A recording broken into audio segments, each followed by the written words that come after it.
한 120분 정도 오셨는데 2023년 1월 12일 웨비나 시작하겠습니다. 네, 반갑습니다. 네, 가격이 저점 대비해서 최근에 한 10일 상간에 한 3배 정도 올랐습니다. 그죠? 그러니까 많은 사람들이 서두에 얘기한 것처럼 좋아하시는 것 같아요. 그리고 또 가격이 떨어지면 욕을 많이 하죠. 네. 그래서 제가 오늘 드리려고 하는 얘기 중에 하나는, 우리는 왜 로커스 체인에 투자를 하는가? 그리고 암호화폐나 블록체인을 어떻게 바라봐야 될 것인가에 대한 얘기를 좀 드릴까 합니다.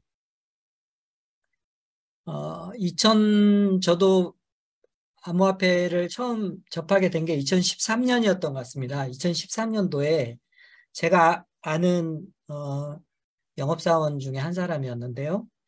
이제 저에게 와서 비트코인이라는 게 있는데 지금 기억해 보면 네트워크 사업이었던 것 같습니다. 채굴 관련 네트워크 사업이었는데 뭐라고 설명을 하더니 기억에 남는 게 이게 몇 달 뒤에는 한 반년 뒤라고 했나? 몇 달 뒤에는 100만 원을 간다고 저한테 얘기를 했던 것 같아요. 그래가지고 제가 맛있는 거 사주고 어디 가서 사기치지 말고 살아라 이렇게 하고 돌려보낸 적이 있었는데 뭐 저 역시 암호화폐에 대한 문외한이었었고 그 기억이 뭐 새록 납니다. 100만 원이었을 때, 100만 원 간다고 했을 때 사기치지 말라고 이렇게 했었던 게 뭐 그게 8천만 원까지도 갔었고 지금은 이제 암호화폐 겨울이 와 있는 상황인데요. 어, 블록체인이라는 거를 우리가 바라볼 때 블록체인이라는 기술이 과연 일종의 패러다임을 바꾸는 기술인가? 이거에 대한 접근을 먼저 좀 해야 될 거라는 생각이 듭니다. 블록체인은 우리 인터넷이 출범하고 뭐 검색 엔진이 출범하고 아니면은 구글 같은 검색 혹은 안드로이드 같은 플랫폼, 인터넷 같은 어떤 플랫폼 이런 것들처럼 블록체인도 새로운 플랫폼이고 새로운 혁신적인 기술이다 이렇게 인식을 할 건지 아니면 우리가 지금 투자하는 암호화폐, 코인 이렇게만 바라볼 것인지 분명히 블록체인이라는 기술은 4차 산업혁명과 함께 혹은 디지털의 새로운 신용의 혁명을 가져다 줄 수 있는 기술임에는 분명하다고 생각을 합니다.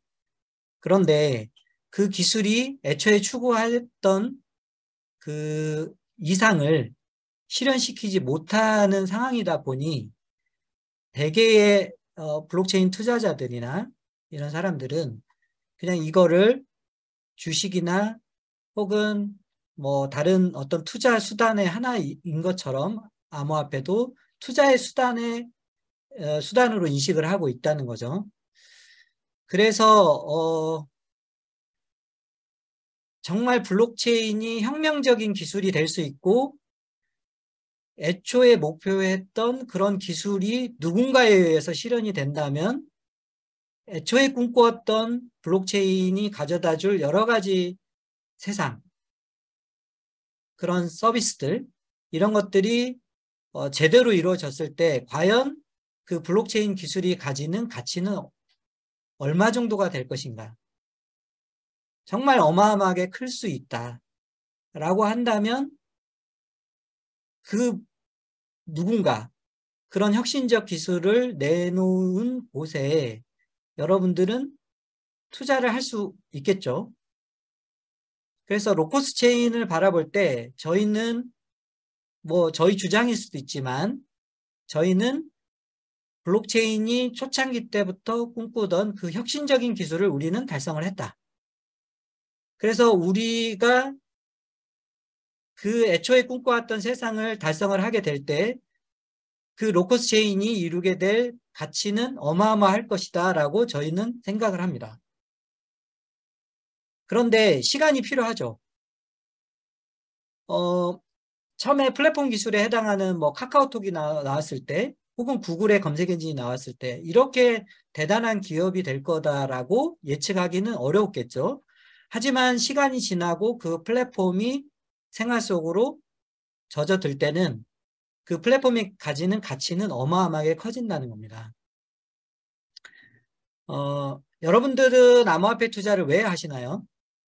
로커스 체인 투자는 왜 하시나요? 이렇게 생각을 해보면 로커스 체인 투자자들에게 느끼는 그런 거는 로커스 체인을 오랫동안 투자했던 사람들은 로커스 체인을 마치 종교처럼 생각을 한다. 이렇게 뭐 비판들을 하시기도 하고 그런 성향들을 이렇게 얘기를 하시는데 그런 것 같습니다. 이제 저희가 생각하는 거는 저희는 어떤 암호화폐 혹은 이 어떤 투자의 수단으로 로커스 체인을 얘기를 하는 것이 아니고 저희가 꿈꾸는 거는 정말 블록체인이 꿈꿔왔던 세상, 기술적으로 가능하게 한계를 우리가 넘어서는 것. 이것을 정말 해보고 싶은 거죠. 물론 기술적으로 그거를 남들이 해내지 못한 것을 기술적으로 해내는 게 쉽지는 않을 수도 있습니다. 하지만 게임 체인이 보여주는 것, 그리고 저희가 기술을 완료하면서 저희가 여러 가지 말씀드리는 것으로 비추어 보면 저희는 그거를 만들어냈다라고 생각을 합니다. 그래서 로커스 체인 투자에 있어서 반드시 생각을 하셔야 될 거는 오늘 혹은 내일 그리고 일주일 뒤, 한 달 뒤 가격 이것을 신경 쓰시지 말고 정말 그 새로운 기술이 가져다 줄 새로운 블록체인의 세상 그게 6개월이 걸릴지 1년이 걸릴지는 모르지만 그 세상에 여러분들이 함께 한다는 것을 꼭 기억을 해주셨으면 좋겠습니다. 완벽한 실사용이 가능한 블록체인이 등장한다면 정말 많은 것들이 달라질 수 있습니다. 정말 많은 것들이 달라질 수 있고요. 저희가 그 중에서 하나 지금 첫 번째 선보였던 것이 바로 서버 없이 동작하는 게임체인 플랫폼입니다. 서버가 없는 플랫폼이다. 이게 무엇을 말하는 것인가? 물론 게임체인이 저희 로커스 체인 메인넷의 프리뷰 버전이기도 하고 테스트넷 성격을 가지고 있죠. 그렇지만 서버가 없는 게임이라는 이 가치가 어마어마한 가치다라는 것을 저는 설명을 드리고 싶고요.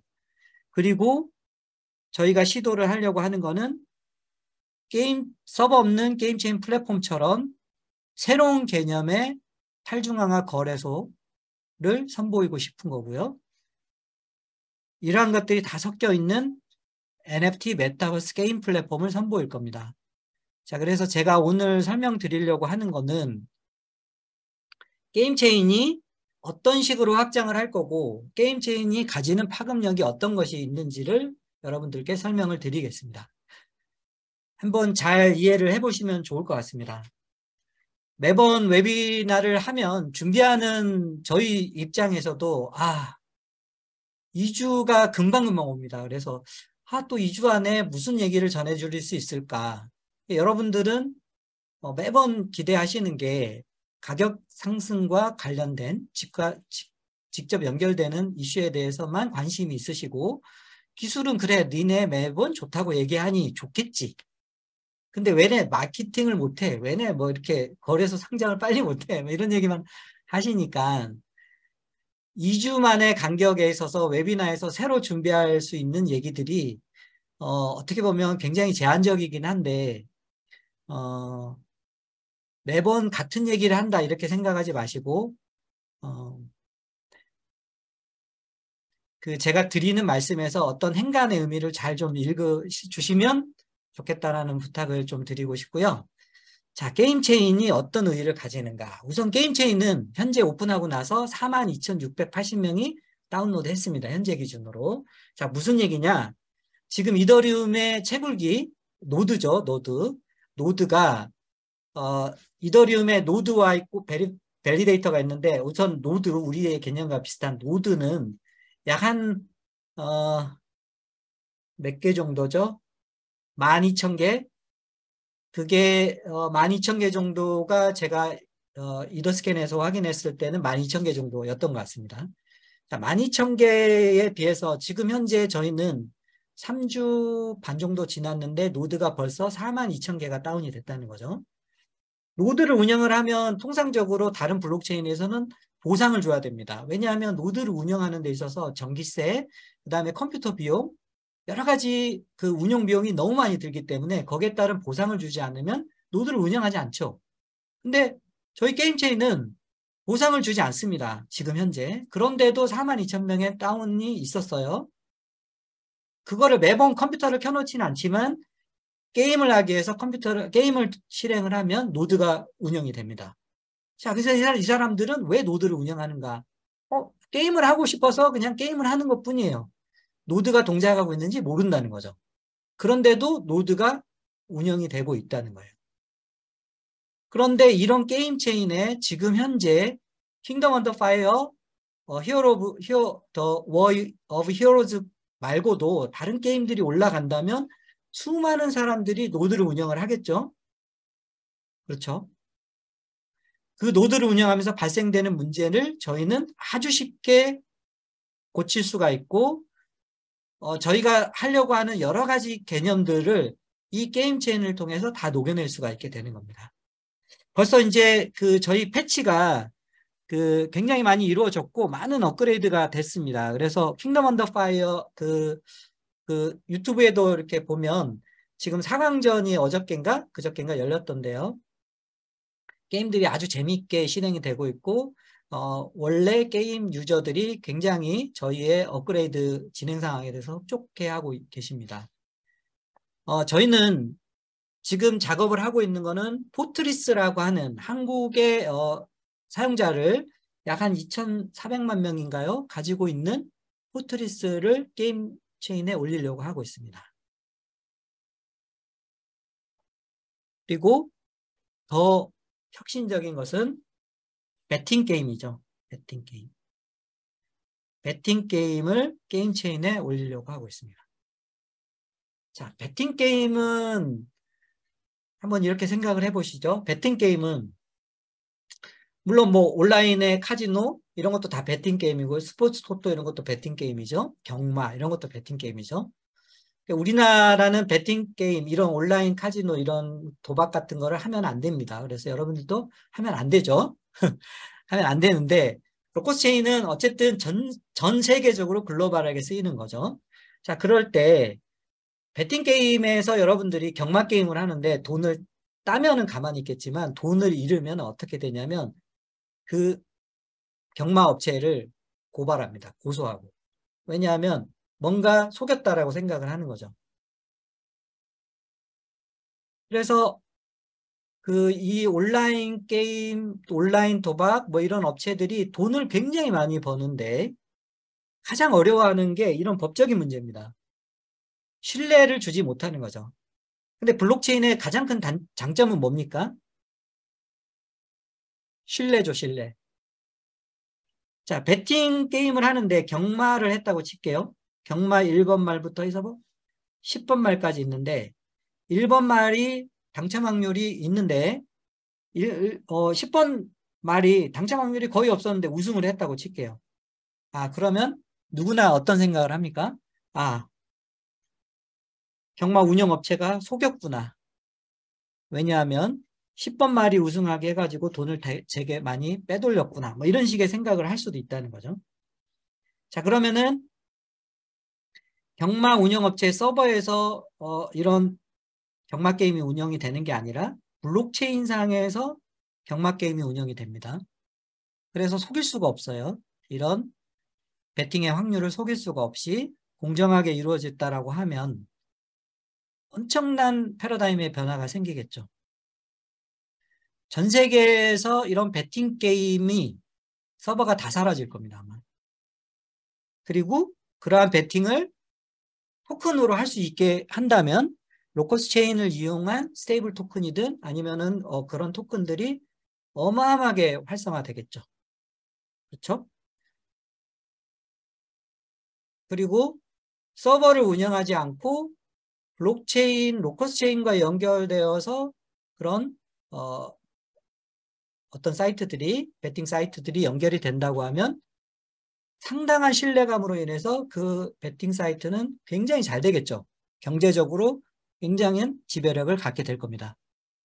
그래서 저희가 게임 체인에 지금 두 가지를 준비하고 있는 거는, 자, 킹덤 언더 파이어 시리즈 워 오브 히어로즈가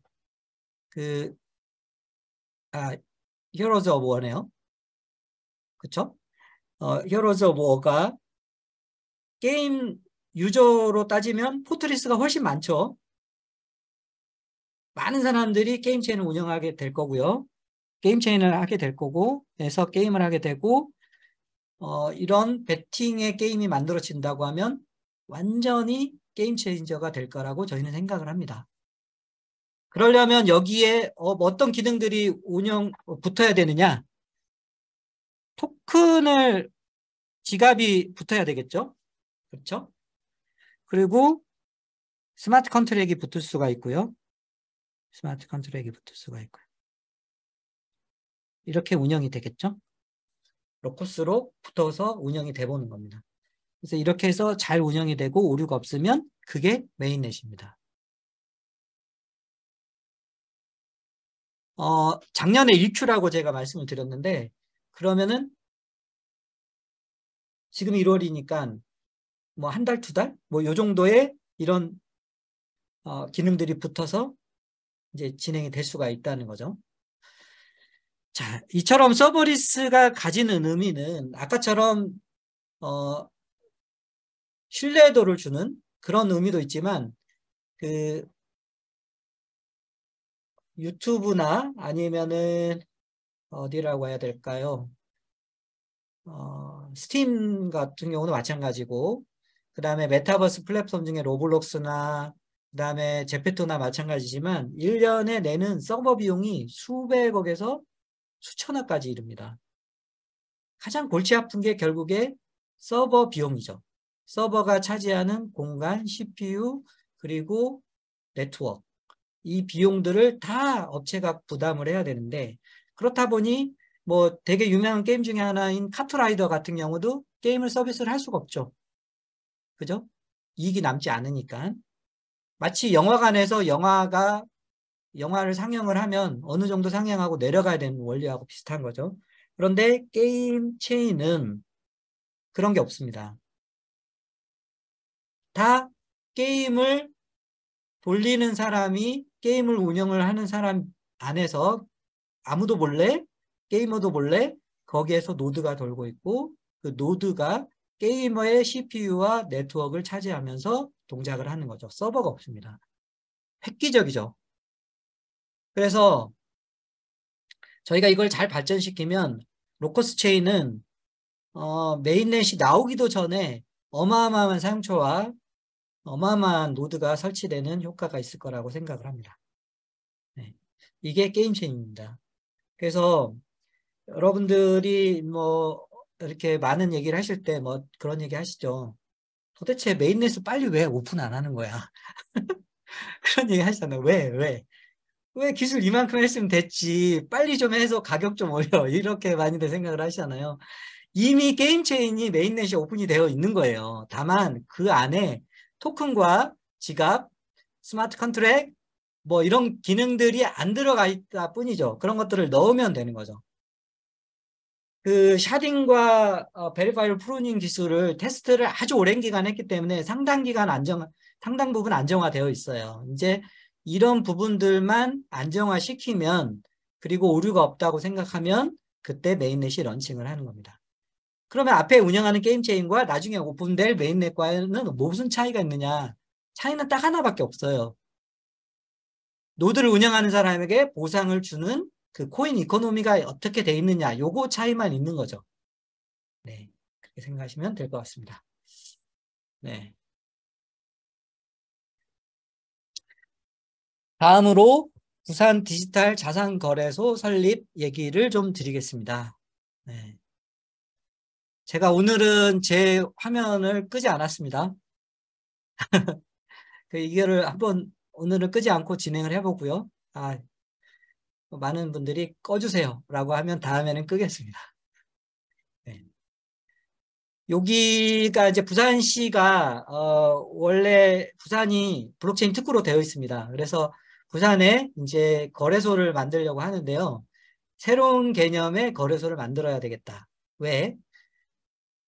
원래 부산에서 바이낸스랑 FTX의 협약을 체결을 했죠. 거래소 관련된 협약을. 그런데 딱 보니 해외 거래소들이 이게 암호화폐 거래소들이 불투명하고 암호화폐 자산을 자기 맘대로 하고 이러다 보니까 투명하지 않아서 안 되겠다 이런 거죠. 그런데 그런 개념 때문에 덱스가 나왔죠. 근데 덱스는 사람들이 쓰기에 굉장히 대중적이지 않고 불편해요. 그리고 KYC가 되어 있지 않다 보니까 원화 시스템, 원화를 연결할 수가 없어요. 은행 시스템하고. 그래서 새로운 개념을 만들자. 그게 뭐냐? 하이브리드 덱스입니다. 즉 원화 KYC도 되면서도 실제 암호화폐 지갑을 본인들의 지갑 안에서 이동하도록, 그러니까 거래소에 맡기는 게 아니라 그 시스템을 만들려고 하고 있습니다. 네. 저희도 이 사업에 반드시 기술적인 그 중심의 역할을 할 거로 얘기를 저희가 이 사업을 진행을 하기 위해서 열심히 노력을 하고 있습니다. 네. 계약했다는 의미는 아니고요. 많은 자신이 있으니까 이 사진까지 띄워놨겠죠. 네. 좋습니다. 이거 굉장히 궁금하시죠? 원화거래 상장. 네. 참 제가 어느 수준으로 얘기를 드려야 될지 상당히. 네. 오늘 질문 중에 첫 번째 질문이 갑자기 가격이 왜 오른 거예요? 갑자기 오르니 불안합니다. 이게 첫 번째 질문이었습니다. 이게 떨어지면 욕하고 오르니 불안하다고 하시고. 네. 원화거래소. 네. 이게 지금 뭐 말씀드린 대로 공지는 저희가 하는 건 아니고요. 저희가 해서는 안 되고, 그리고 공지 날짜도 상장일에 임박해서 하는 걸로 알고 있습니다.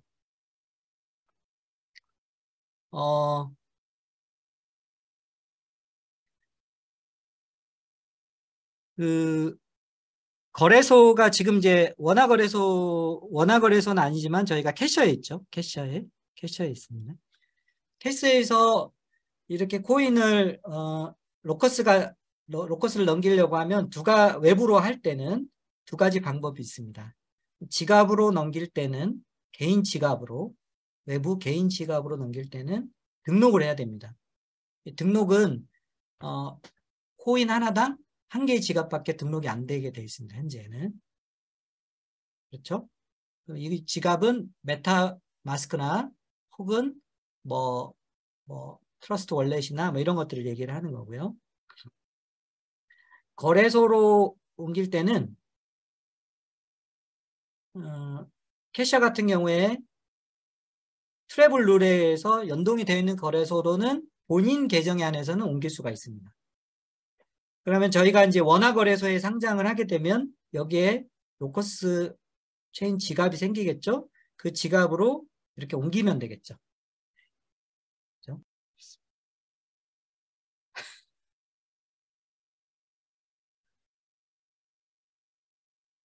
토큰을 뭐 한 분이 본인은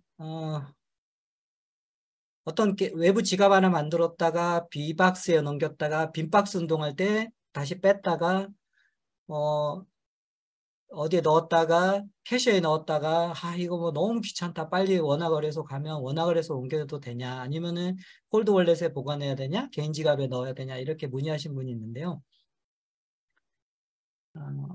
요 얘기하고 메인넷 런칭하고 뭐 기타 이렇게 같이 얘기를 좀 드릴 건데요. 개인 지갑은 장점이 우선 거래소가 훔치면 어떡하지? 뭐 도망가면 어떡하지? 이런 걱정 안 해도 되는 장점이 있죠. 반면에 단점은 관리를 진짜 잘 하셔야 됩니다. 개인 지갑의 프라이빗 키나 이모니 코드를 뺏기면 그냥 통째로 날리는 겁니다. 혹은 내가 기억이 나지 않는다, 비밀번호를. 비밀번호를 기억이 나지 않으면 찾아낼 방법이 없습니다. 그리고 또 이런 문제가 있을 수 있죠. 핸드폰에다가만 깔아놨는데 이모니 코드는 어딘가에 있는데 분실을 했고 핸드폰에만 깔아놨는데 핸드폰을 바꾸면서 놓친 거예요. 그거를 옮겨오는 거를 까먹은 거죠. 그러면 난리게 됩니다. 그래서 정말 자기가 잘 관리할 자신이 있다. 그리고 암호화폐 하시는 분들은 핸드폰이 고장나서 바꾸거나 노후화돼서 바꿀 때 절대 그 핸드폰을 중고로 주시면 안 됩니다. 그래서 핸드폰을 잘 보관을 하셔야 돼요.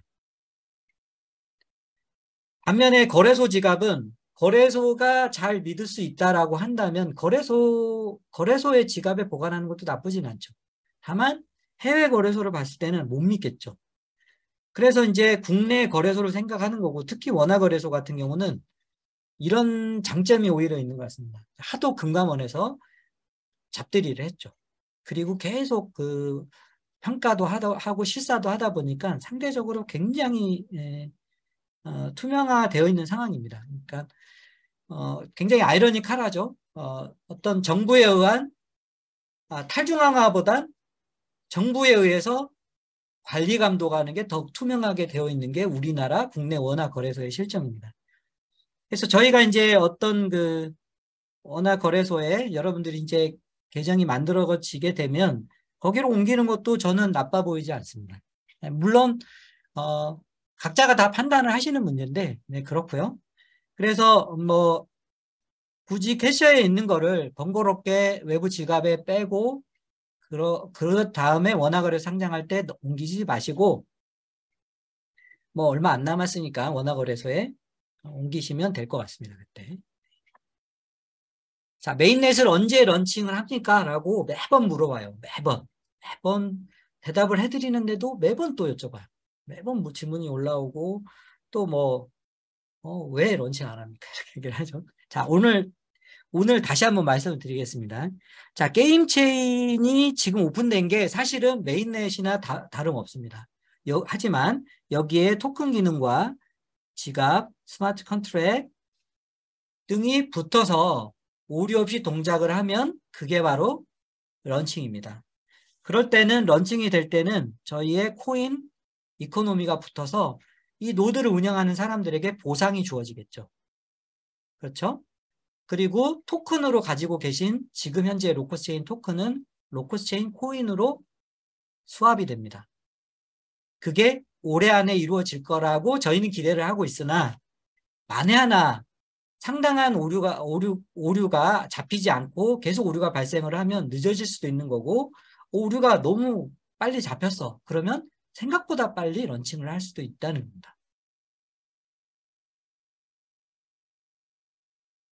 토큰 코입의 수합의 절차 그리고 로커스체인 지갑에 대해서 문의가 있어서 설명을 드리겠습니다.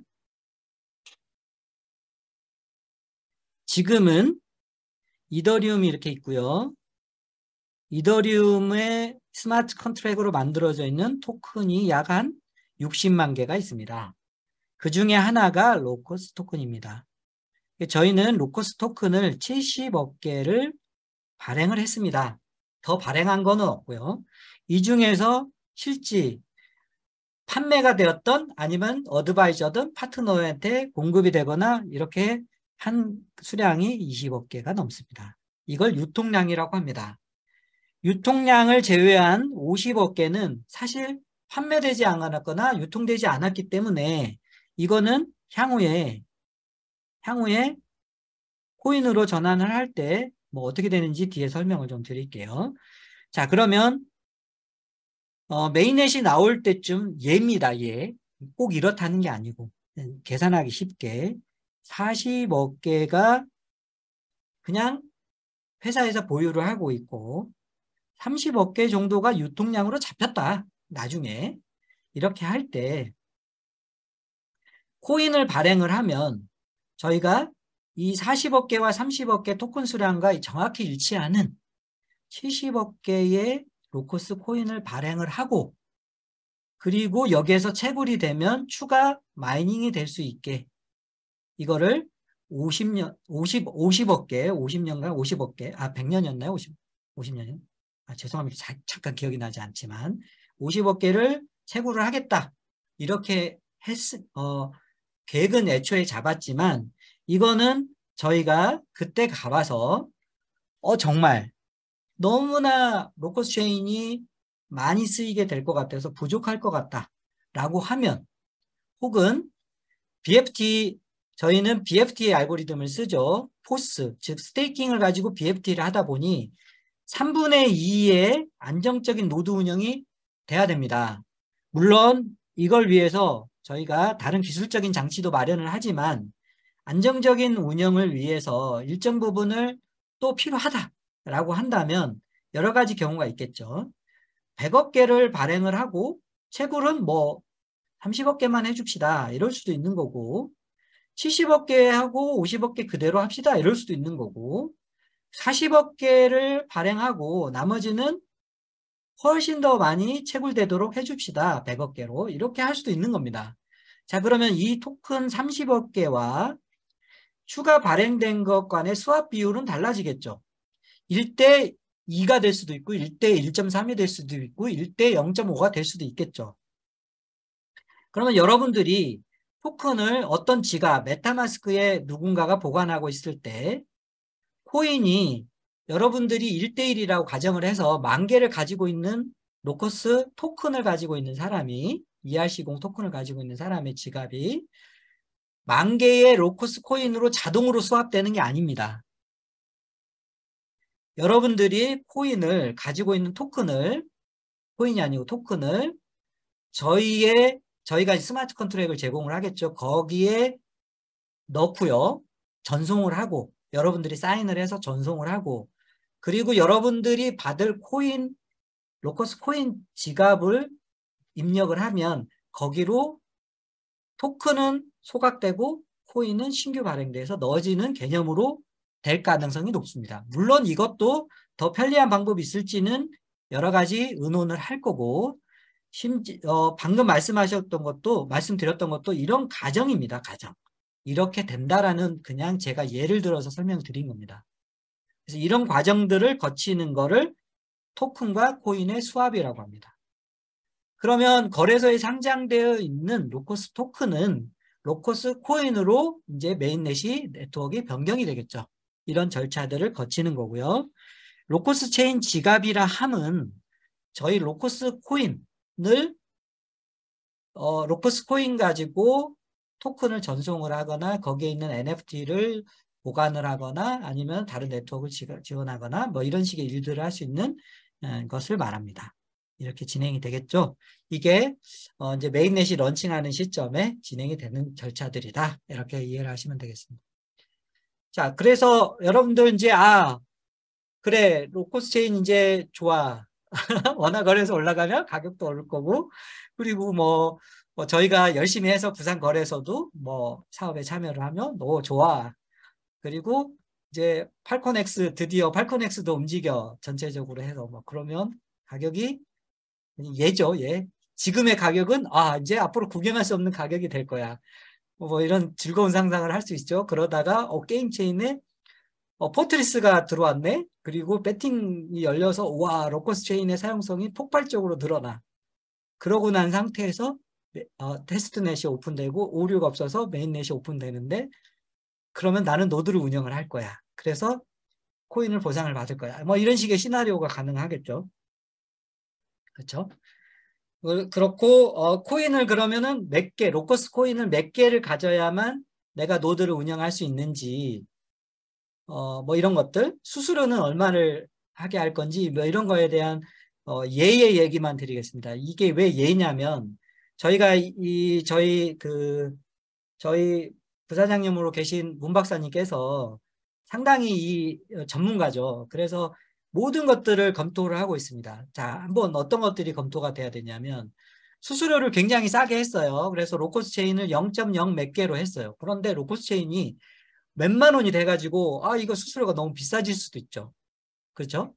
그렇게 되면은 가격을 따라서 로커스 체인의 수수료를 변동을 시켜야 되는데 이게 쉽지 않은 문제입니다.